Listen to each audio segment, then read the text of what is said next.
عماتي وعمامي، احنا اليوم مأقوى ابو مشاوي المدينة. من تدخل المنطقة شعبية مثل المدينة وتشوف هذا الدخان تأكد انه راح تذوق اطيب مشاوي بحياتك، وخاصة من تكون المشاوي من ايادي عراقية وبها نكهة مميزة. تعالوا شوفوا لي هذا المطعم شنو يقدم وشوفوا الازدحام عليه ما شاء الله.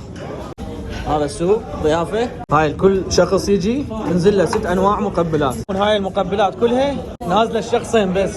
هاي الصينيه سعرها 28,000. من اهل الكرخ نحب التبوله يعبرني. قل لهم جماعه الدايت ابد اصلا. بالبدايه نبديها بالعرايس، ضروري شو نسوي؟ نجربها بالحمص.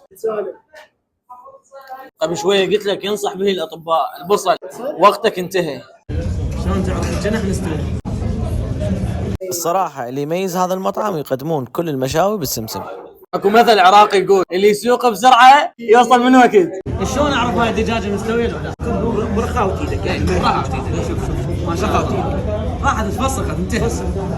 مو يجي يقول لك مسحب وطقطقه وهو عظمه بدون اي عظم. الله يساعدك حبيبي. شلون صحتك؟ هاي اول مرة لك تاكل، شنو رأيك بالاكل؟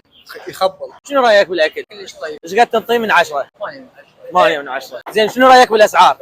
والله الاسعار مناسبه ونظافه الاكل اهم شيء، يعني يعطيك قيمه مقابل السعر. الناس اللي تسأل عن صالة العوائل. لا تحير حبيبي، قريبا ان شاء الله صاله خاصه بس للعوائل. احنا اليوم كنا بالمدينة بالفلاح، قطع 25 يم دجاجة والسمسم.